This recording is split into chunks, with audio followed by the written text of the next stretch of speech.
तिमिरान्धस्य ज्ञानाञ्जनशलाकया चक्षुरुन्मिलितं येन तस्मै श्रीगुरवे नमः।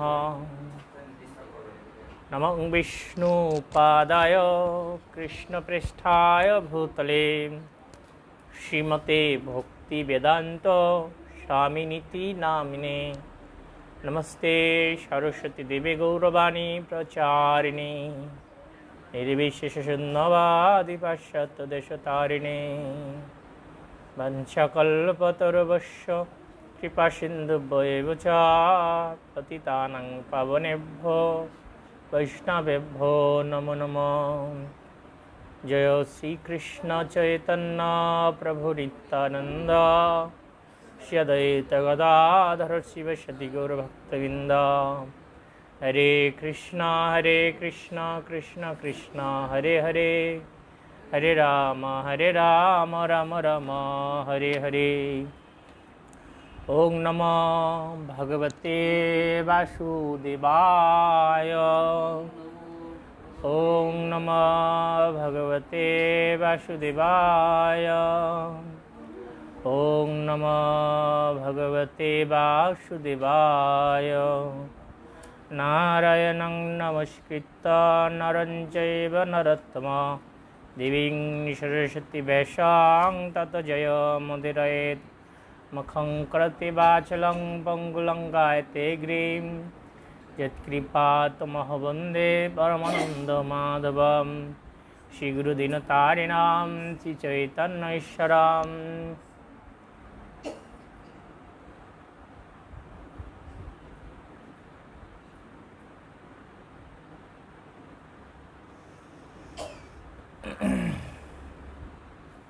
हरे कृष्ण। सकलेर श्रीचरण कमले प्रणाम निवेदन करছি এবং সকলকে কৃষ্ণপ্রীতি শুভেচ্ছা সাধুবাদ জানাচ্ছি। আমরা আজ 30 শ্লোক থেকে পাঠ করব। তৃতীয় স্কন্ধ প্রথম অধ্যায়। বিদুরের প্রশ্ন। বিদুর উদ্ধবকে কাছে পেয়ে তার সাক্ষাৎ পেয়ে অত্যন্ত আনন্দিত হয়েছেন। কেননা এটা একটা ভক্তের কাছে সবথেকে আনন্দ তখনই হয় যখন ভক্ত সঙ্গ হয়। বলা হয়েছে যে এই জগতের সবথেকে বিরহ কোনটা, মহাপ্রভু জিজ্ঞাসা করছিলেন রায় রামানন্দের কাছে। তো রায় রামানন্দ বলছিলেন যে এই জগতের সবথেকে বিরহ হচ্ছে ভক্ত সঙ্গ বিরহ। তাহলে বিরহের বিপরীত বিষয়টা হচ্ছে আনন্দ বা সুখ। তো এই জগতের সবথেকে আনন্দের বিষয় হচ্ছে ভক্ত সঙ্গ, ভক্ত সঙ্গের কৃপা লাভ করা। তো বিদুর তিনি শুদ্ধ ভক্ত ভগবানের। অপরদিকে উদ্ধবও ছিলেন ভগবান শ্রীকৃষ্ণ অত্যন্ত প্রিয়জন। তাই বিদুর উদ্ধবের সাক্ষাৎ পেয়ে অত্যন্ত আনন্দিত হয়েছিলেন। তাই তিনি যেহেতু উদ্ধব শ্রীকৃষ্ণের খুব কাছে থাকতেন, সেই জন্য বিদুর মহাশয় উদ্ধবের কাছে ভগবান সম্মান দিও, ভগবান কেমন আছেন, কৃষ্ণ কেমন আছেন, উগ্রসেন কেমন আছেন, এমন নানাবিধ প্রশ্ন জিজ্ঞাসা করছিলেন। আর তাই তার নাম অনুসারে, সেই প্রশ্ন অনুসারে এই অধ্যায়ের নাম হয়েছে বিদুরের প্রশ্ন। 30 শ্লোক। কচ্চিত হরে সম্মসুত সদৃক্ষ আস্তে অগ্রণীরথি নাম সাধু সম্ভ অসুত জাম্ববতী বৃত্তঢা দেবম গুজ্জম য অম্বিকয়া ধৃত অগ্রে। হে সৌম্য, শাম্ব ভালো আছে তো? তার রূপ ঠিক শ্রীকৃষ্ণের মতো। পূর্বজন্মে শিব পত্নী অম্বিকার গর্ভে কার্তিক রূপে তার জন্ম হয়েছিল এবং এখন এই জন্মে কৃষ্ণ মহিষী জাম্ববতী অনেক ব্রত অনুষ্ঠানের ফলে তাকে তার পুত্ররূপে লাভ করেছিলেন। তো এই শাম্ব দর্শনটা কৃষ্ণের মতো। শাম্ব যখন খুব ছোট ছিলেন, ছোট মাতৃগর্ভ থেকে ভূমিষ্ঠ হয়েছেন, ঠিক তারপরে তাকে একটা ওষুধ চুরি করে নিয়ে গিয়েছে। তো পরবর্তীতে যখন বয়প্রাপ্ত হওয়ার পরে শাম্ব ফিরে এসেছিলেন, তো তো অনেকে মনে করছিলেন যে কৃষ্ণ এসেছেন। তো তাই এখানে বলা হচ্ছে যে তার রূপ ঠিক শ্রীকৃষ্ণের মতো। শ্রীকৃষ্ণের মতো রূপ হচ্ছে শাম্বের। ক্ষেমম সচ্চেত যুধান হস্তে যা ফাল্গুনাত লব্ধ ধনুরহস্য লেভে অঞ্জসা অদক্ষ সেবয়া এব গতিম তদিয়াম জ্যোতিভিদুরাপাম। হে উদ্ধব, যুযুধান কুশলে আছেন তো? তিনি অর্জুনের কাছে ধনুর্বিদ্যার রহস্য শিক্ষা করেন এবং তিনি ভগবান শ্রীকৃষ্ণের সেবা করে সন্ন্যাসীদেরও দুর্লভ চিন্ময় পদ লাভ করেছিলেন। তো যুযুধানের হচ্ছে সাত্যকী। তো তিনি ভগবান শ্রীকৃষ্ণের খুব প্রিয় ছিলেন। এখানে সেই কথাটা বলা হয়েছে যে তিনি অর্জুনের কাছে ধনুর্বিদ্যার শিক্ষা লাভ করেছিলেন এবং ভগবান শ্রীকৃষ্ণের সেবা করে সন্ন্যাসীদেরও দুর্লভ চিন্ময় পথ লাভ করেছিলেন। তো এটা হচ্ছে ভগবান শ্রীকৃষ্ণের সেবার ফল। কেউ যখন ভগবান শ্রীকৃষ্ণের সেবা করেন তখন তিনি এই জগতের সব থেকে দুর্লভ সেই কৃষ্ণ প্রেম লাভ করেন। অনেক সিদ্ধি আছে, অনিমা, লঘিমা, বিভিন্ন অষ্টসিদ্ধি। তো এই অষ্টসিদ্ধি জড়জাগতিক হিসেবে অত্যন্ত মহিমান্বিত, কিন্তু ভক্ত এগুলো লাভ করেন না, এগুলো লাভ করতে প্রত্যাশা করেন না। এমনকি ভক্তের কাছে মুক্তি অত্যন্ত তুচ্ছ, ভক্ত মুক্তিও লাভ করতে চায় না। তাহলে ভক্ত কি চায়? ভক্ত চান ভগবানের প্রেমময়ী সেবা, আর সেই প্রেমময়ী সেবার ফলে সেই চিন্ময় পথ লাভ করা যায়। চিন্ময় পথ মানে কি? এই জগতের একটা জীবনের চিন্ময় পথ হচ্ছে ভগবত ধামে ফিরে যাওয়া, গোলক বৃন্দাবন ধামে ফিরে যেয়ে সেখানে শ্রীকৃষ্ণের কাছে বাস করা, শ্রীকৃষ্ণের সেবায় যুক্ত হওয়া। তো সেটা শুধুমাত্র শ্রীকৃষ্ণের এই প্রেমময়ী সেবা এই জগতে সম্পন্ন করার মাধ্যমে সেই চিন্ময় পথ লাভ করা সম্ভব হয়। তাই আমাদের জীবনটাকে তাই কৃষ্ণ সেবা কেন্দ্রিক করে গড়ে তুলতে হবে। তো এর ফলে অবশ্যই আমরা সেই পরম পদ, শ্রেষ্ঠ পদ, যেটা ব্রহ্মাও পর্যন্ত প্রার্থনা করেন, শুদ্ধ ভক্তের পদ, সেটা লাভ করা যাবে। যিনি যত ভগবানের সেবা করবেন তার ইন্দ্রিয়গুলো তত শুদ্ধ হবে, তার বাসনা ততই কৃষ্ণকেন্দ্রিক হবে, তিনি ততই জড় বিষয় থেকে নিবৃত্ত হবেন। তো এই সেবা করার উপর সেবা করার উপর নির্ভর করছে কি কতটুকু ভক্তিমার্গে অগ্রসর হবে। তাই আমাদের ঐকান্তিক ভাব নিয়ে শ্রীকৃষ্ণের সেবা করতে হবে। তো এই যেমন এখানে সাত্যকীর কথা বলা হয়েছে, তিনি সেবা করেছিলেন ঐকান্তিক ভাব নিয়ে শ্রীকৃষ্ণের, যার জন্য তিনি শ্রীকৃষ্ণের করুণা পেয়েছেন। ঠিক আমরাও যদি ঐকান্তিকতা সহকারে সেবা করি, তাহলে আমরাও কৃপা আশীর্বাদ লাভ করতে পারব।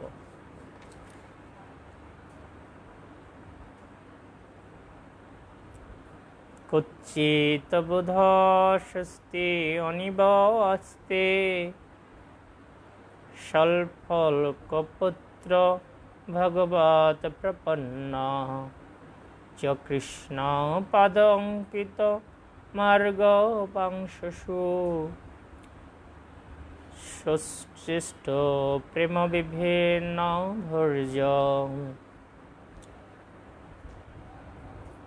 স্বল্প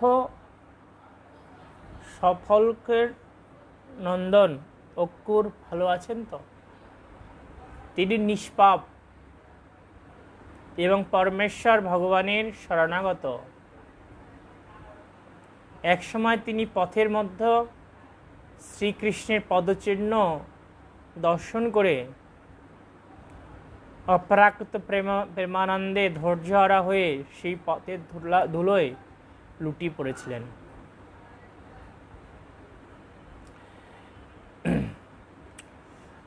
সর্বপ্রথম যখন অক্রূর মানে কি? ক্রূর মানে হিংসা বিদ্বেষ। অক্রূর যার ভিতরে কোনো হিংসা নেই।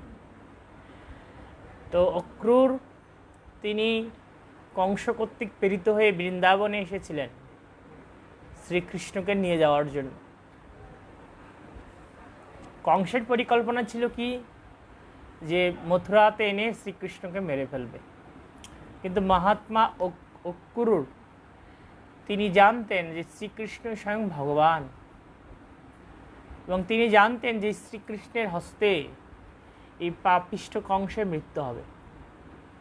তাই অক্রূর তিনি সেই কংসের নির্দেশ অনুসারে বৃন্দাবনে এসেছিলেন কৃষ্ণকে নিয়ে যাওয়ার জন্য। কেননা অক্রূর চেয়েছিলেন যে এই অত্যাচারী, এই অসুর রাজা কংসের তাড়াতাড়ি মৃত্যু হোক, প্রজারা আবার প্রকৃত শান্তি লাভ করুক, এটা অক্রূর চেয়েছিলেন। তো তাই তিনি বৃন্দাবনে এসেছিলেন। তো বৃন্দাবনে পথে পথে যখন তিনি হাঁটছিলেন, তো সেই পথে ভগবান শ্রীকৃষ্ণের পদচিহ্ন ছিল। কেননা শ্রীকৃষ্ণ যখন বৃন্দাবনে লীলাবিলাস করেছিলেন, তখন তিনি কখনোই পাদুকা পরিতেন না, পাদুকা ধারণ করতেন না।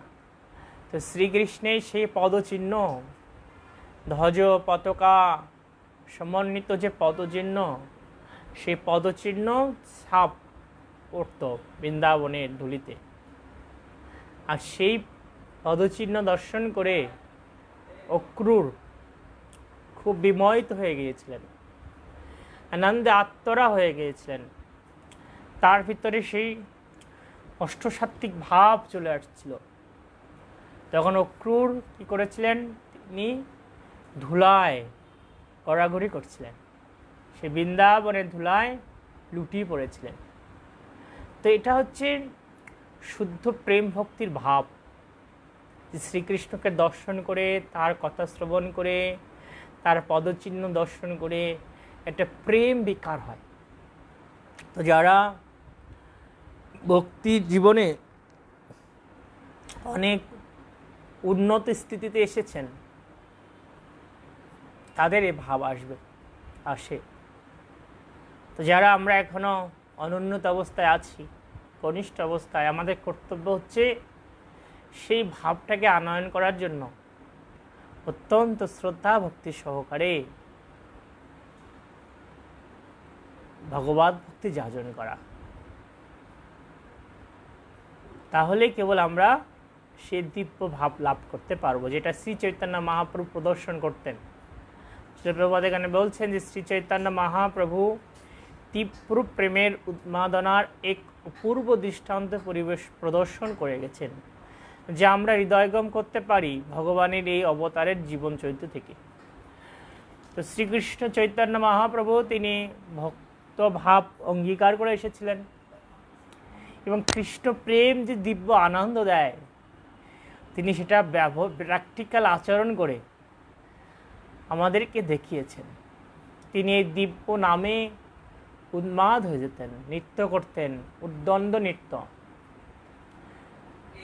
তো এই জন্য আমরাও যেহেতু মহাপ্রভুর সেই পরম্পরা ধারায় রয়েছে, তা আমরাও যদি সেই দিব্য কৃষ্ণ নামের মধ্যে নিজেকে অবগাহন করি, তাহলে অবশ্যই আমাদেরও সেই দিব্য প্রেমের উন্মাদনা হৃদয়ে প্রস্ফুটিত হবে। 33 শ্লোক।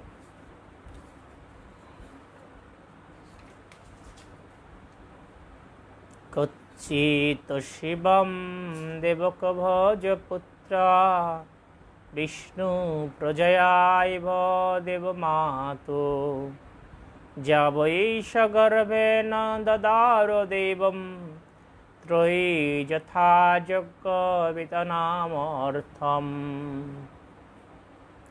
বেদ যেমন যজ্ঞ বিস্তার রূপ অর্থকে প্রকাশ করেন, তেমনি দেবক ভোজরাজের কন্যা দেবকী দেবমাতা অদিতির মতো পরমেশ্বর ভগবানকে তার গর্ভে ধারণ করেন। তিনি ভালো আছেন তো? দেবকীর কথা জিজ্ঞাসা করছেন যে তিনি কেমন আছেন। তো দেবকী কত সৌভাগ্যবান যে পরমেশ্বর ভগবানকে তিনি তার পুত্ররূপে প্রাপ্ত হয়েছেন, তার গর্ভে ধারণ করেছেন। তো এই সৌভাগ্য দেবকী লাভ করেছিলেন, সেই কৃষ্ণ সেবার সৌভাগ্য ব্রজবাসী ভক্তরা লাভ করেছিলেন। ঠিক আমরাও এক সৌভাগ্য লাভ করতে পারি কৃষ্ণ সেবার মাধ্যমে। কৃষ্ণের অন্তরঙ্গ সেবায় প্রবেশ করতে পারি যদি আমরা শুদ্ধ ভক্ত হতে পারি।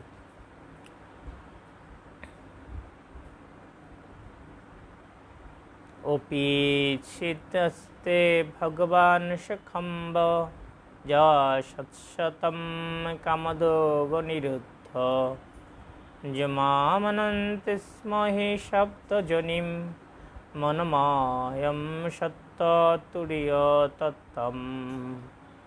অনিরুদ্ধ কুশল আছেন তো? তিনি সমস্ত শুদ্ধ ভক্তদের সমস্ত বাসনা পূরণকারী, অতীত কাল থেকে তাকে ঋগ্বেদের প্রবর্তক বলে বিবেচনা করা হয়। তিনি মনের প্রবর্তক এবং বিষ্ণুর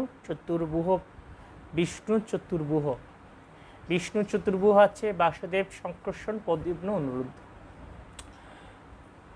তো ভগবান শ্রীকৃষ্ণের প্রথম প্রকাশ বলদেব, আর বলদেবের মূল প্রকাশ হচ্ছে এই চতুর্ভুহ বাসুদেব, সংকর্ষণ, প্রদ্যুম্ন এবং অনিরুদ্ধ। তারা সকলেই পরমেশ্বর ভগবান থেকে অভিন্ন। তো এই অনিরুদ্ধ মহাবিষ্ণুরও উৎস, যার নিঃশ্বাস থেকে ঋগ্বেদ আবির্ভূত হয়েছিল। তিনি সেই সমস্ত তত্ত্ব, এই যে অনিরুদ্ধ তত্ত্ব মার্কেন্ড পুরাণে বর্ণিত আছে। আর এই অনিরুদ্ধ শ্রীকৃষ্ণ অবতারে তিনি তার পুত্র রূপে আবির্ভূত হয়েছিলেন।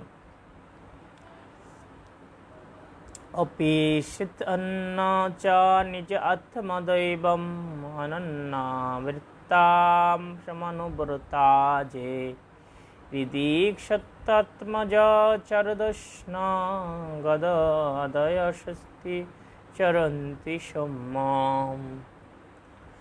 হে সৌম্য, এছাড়া যারা শ্রীকৃষ্ণকে তাদের অন্তরাত্মা রূপে জেনে চিরকাল তারাই অনুসরণ করেন, সেই ঋদিক, চারুদেষ্ণ, গদ ও সত্যমর পুত্র দ্বারা সকলে ভালো আছেন তো?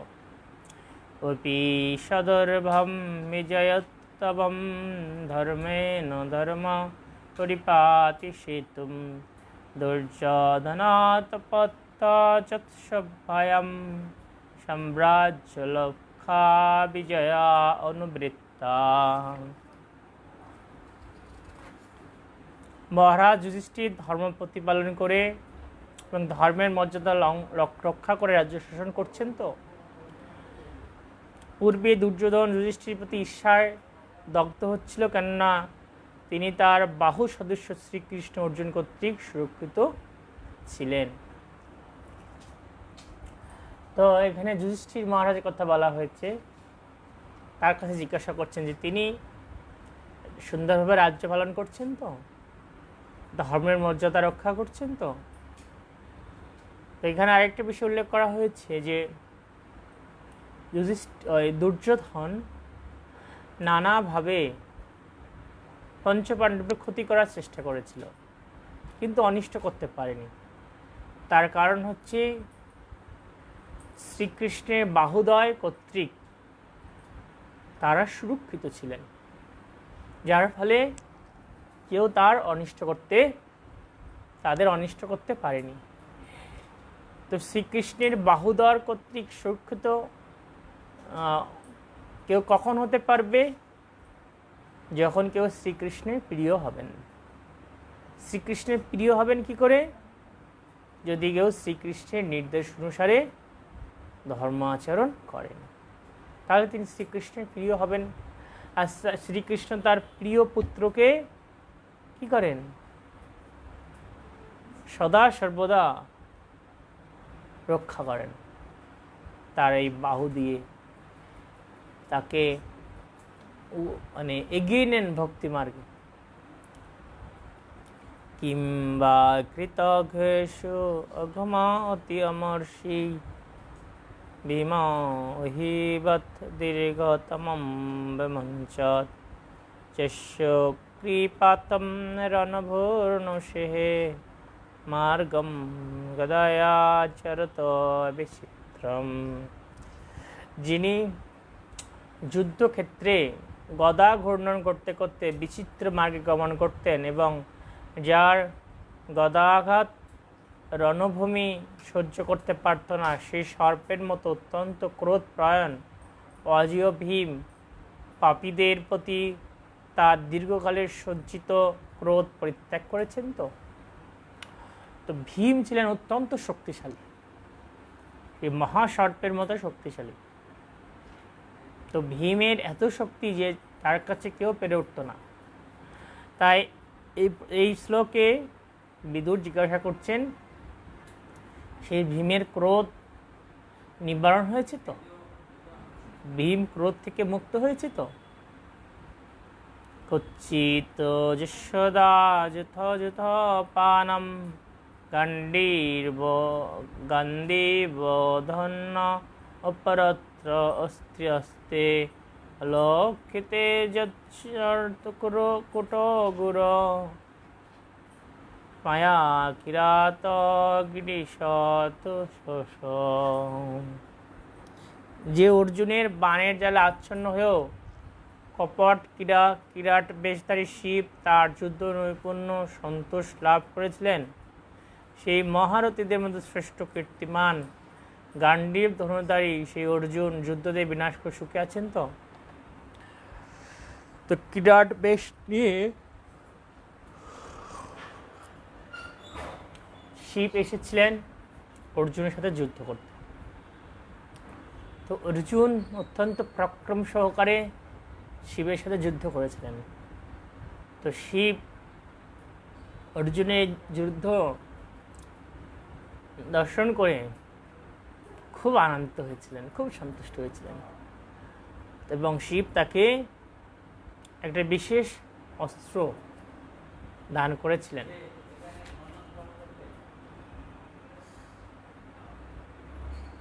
সেই বিষয়টা এখানে উল্লেখ করা হয়েছে। সেই অর্জুন এখন কেমন আছে? যিনি এত শক্তিশালী যোদ্ধা, তিনি ভালো আছেন তো? যময়তশিত তনয়া পৃথয়া পার্থৈবৃত পঞ্চভি অক্ষিনিব রিমাত উদ্ধায় মৃদেশ্বরী কথম পরাদ সুপন্নয় ইহ জীবক্তম। যে যমজ ভ্রাতৃদ্বয় তাদের ভ্রাতাদের দ্বারা সুরক্ষিত, তারা ভালো আছেন তো? চক্ষু যেমন পক্ষের দ্বারা আবৃত থাকে, তেমনি তারা পৃথার পুত্র দ্বারা সুরক্ষিত। গরুর যেমন বজ্রধারী ইন্দ্রের মুখ থেকে অমৃত আহরণ করেন, তেমনি যুদ্ধে দুর্যোধনের কাছ থেকে তাদের ন্যায়সঙ্গত রাজ্য ছিনিয়ে নিয়েছেন। এখানে নকুল এবং সহদেবের কথা বলা হচ্ছে। তারা ছিলেন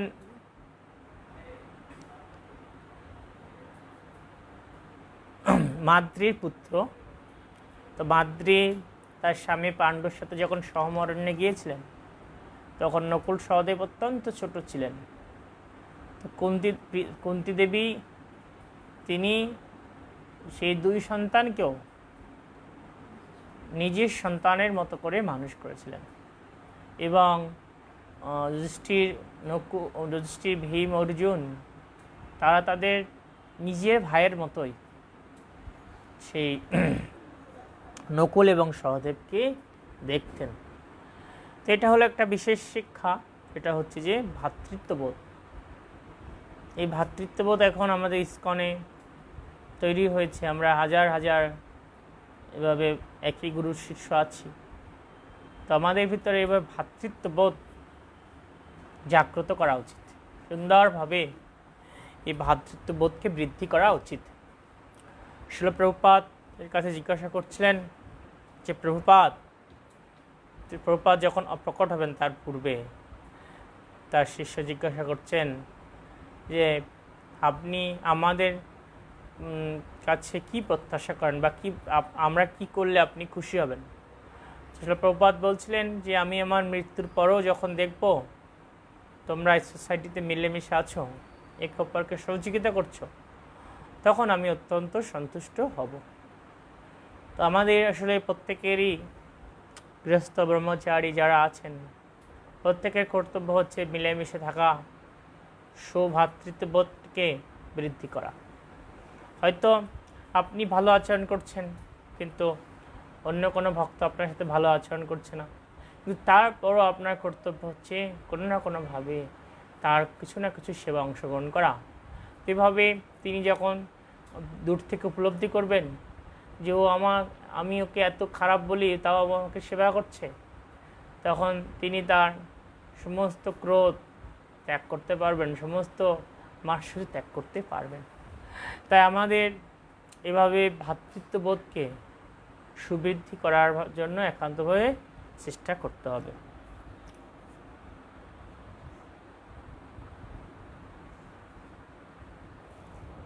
অথ পৃথাপি দ্রিয়তে অভরকর্তে রজস্বি বর্ষেণ বিনা পিতেন যত এক বীর অধিরত বিযজ্ঞ ধনু দিতয়া কুকবচস্র। হে উদ্ধব, পৃথা কি এখনও বেঁচে আছেন? তিনি কেবল তার পিতৃহীন পুত্রদের জন্য জীবন ধারণ করেছিলেন। তা না হলে অদ্বিতীয় যোদ্ধা এবং অধিরত, যিনি একাকী ধনুক মাত্র সহায় করে চতুর্দিক জয় করেছিলেন, সেই রাজস্বী শ্রেষ্ঠ পাণ্ডু ব্যতীত আর তার পক্ষে বেঁচে থাকা অসম্ভব ছিল।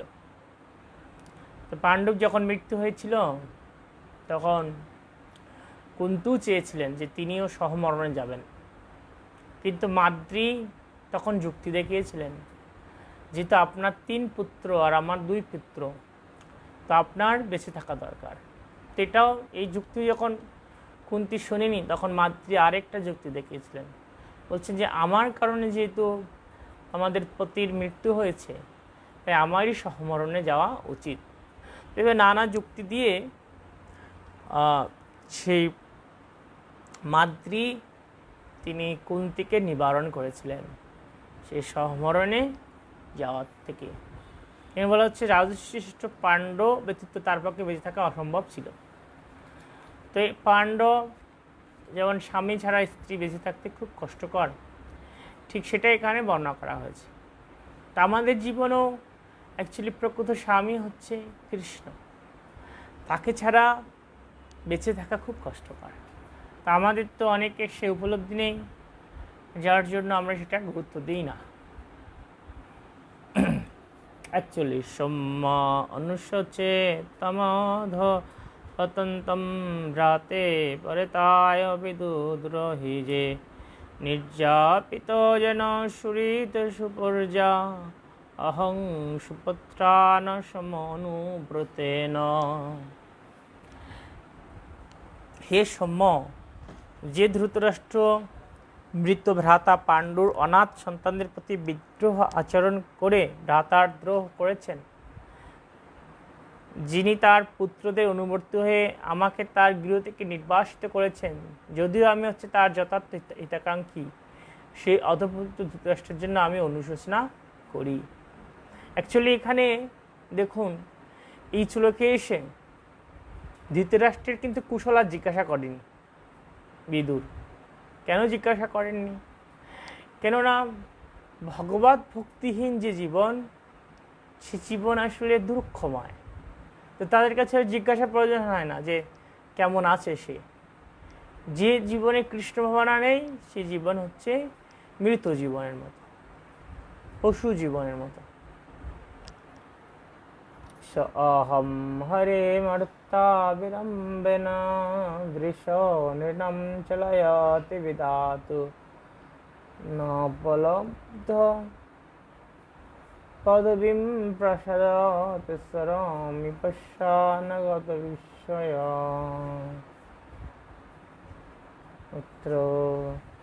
তবে আমি আশ্চর্য হয়নি, সকলে অলক্ষ্যে আমি পৃথিবী ভ্রমণ করেছি।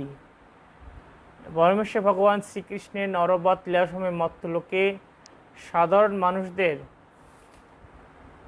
কার্যকলাপের মতো মনে হতে পারে এবং তা অন্যের কাছে মোহজনক, কিন্তু আমি তার কৃপার প্রভাবে তার মহিমা উপলব্ধি করতে পেরেছি এবং তার ফলে আমি সর্বতভাবে সুখী। প্রভুপাদ এখানে বলছেন, যতক্ষণ পর্যন্ত না দৃঢ় বিশ্বাস হয় যে ভগবান তাকে রক্ষা করবেন, ততক্ষণ পর্যন্ত তাকে সন্ন্যাস আশ্রম অবলম্বন করা উচিত নয়।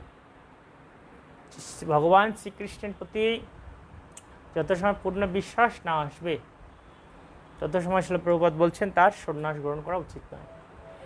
ঠিক আমাদেরও এই বিষয়টা খুব জরুরি বিষয়, যে কতটুকু শ্রদ্ধা আছে, কতটুকু বিশ্বাস আছে ভগবানের প্রতি।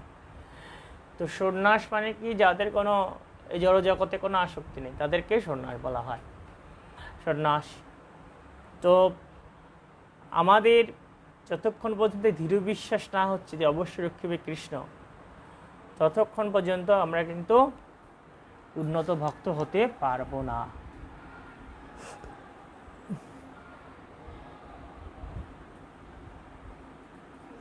প্রভুপাদ বলছেন, ভগবত ভক্ত যাকে বলা হয় নারায়ণ পর, তিনি কখনোই কোনো কিছুতে ভীত হন না, কেননা তিনি সর্বদাই জানেন যে সর্বাবস্থায় ভগবান তাকে রক্ষা করবেন। ভগবান তার ভক্তকে, শরণাগত ভক্তকে রক্ষা করেন। 43 শ্লোক।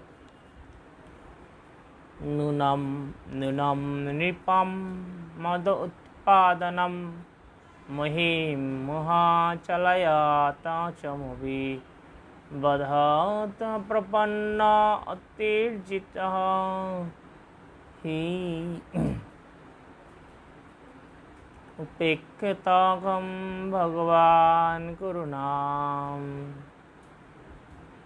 ধন, জন ও বিদ্যায় 3 প্রকার গর্বের দ্বারা উপলব্ধি উৎপাদকামী যে সমস্ত নিরপতিরা তাদের সমস্ত প্রবল সামরিক শক্তি প্রয়োগ করে পৃথিবীর সুখ দুঃখ উৎপাদন করেছে, তাদের বিনাশ করে শরণাগত ভক্তদের দুঃখ দূর করতে সমর্থ হয়েও ভগবান শ্রীকৃষ্ণ সব রকম অপরাধগ্রস্ত ক্রুদের বিনাশ করেননি। বুঝতে পেরেছেন?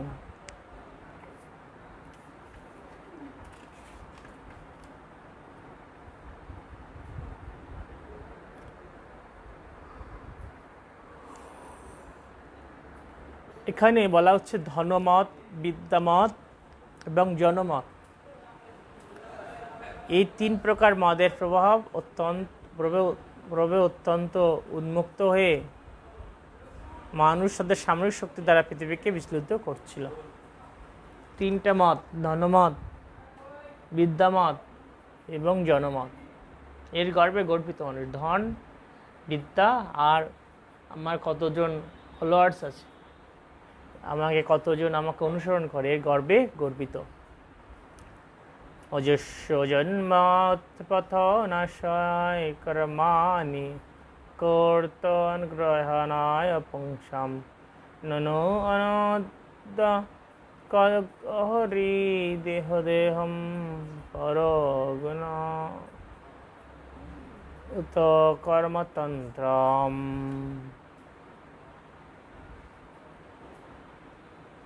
ভগবান গুণঋত সত্য দুর্বৃত্ততে বিনাশের জন্য আবির্ভূত হন।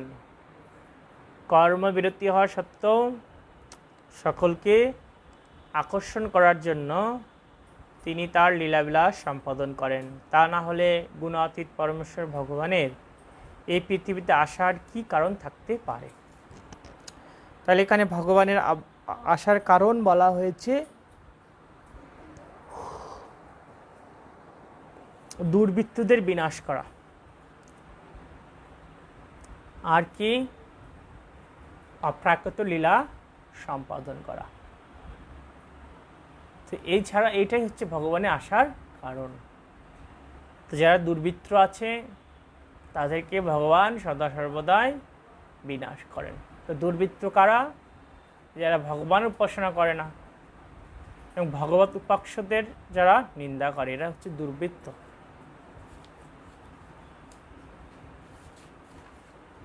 তস্য প্রপন্ন অখিল লোকপানা মবস্থিতনম অনুশাসনেশে অর্থায় জাতস্য যদুযস্য বার্তা সুখ্য কীর্তয় তিক্তে।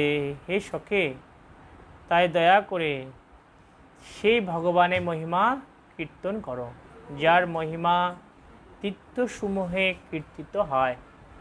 তিনি অজ, তবুও ব্রহ্মাণ্ডের সমস্ত শরণাগত শাসকদের প্রতি তার অহিত কৃপার প্রভাবে তিনি অবতীর্ণ হয়েছেন।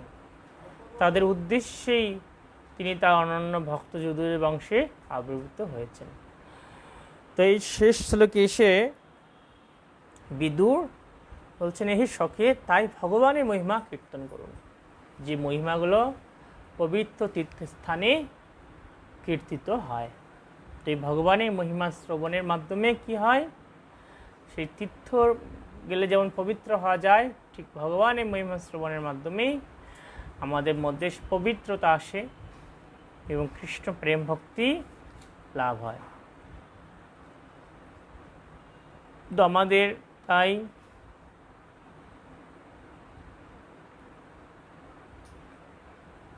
ভগবানের মহিমা শ্রবণ এবং কীর্তনে নিজেদেরকে যুক্ত রাখা দরকার, উচিত। আমরা এখানে প্রথম অধ্যায় সমাপ্ত হচ্ছে শ্লোকের মাধ্যমে। কালকে থেকে আমরা দ্বিতীয় অধ্যায় শ্রবণ করব। আজকে আমরা এখানে সমাপ্ত করছি। গ্রন্থরা শ্রীমদ্ ভাগবতম কি জয়, শ্রীমন্ত ভক্তমণ্ডলী কি জয়, শ্রী প্রভুপাদ কি জয়, নিতাই গৌর প্রেমানন্দে।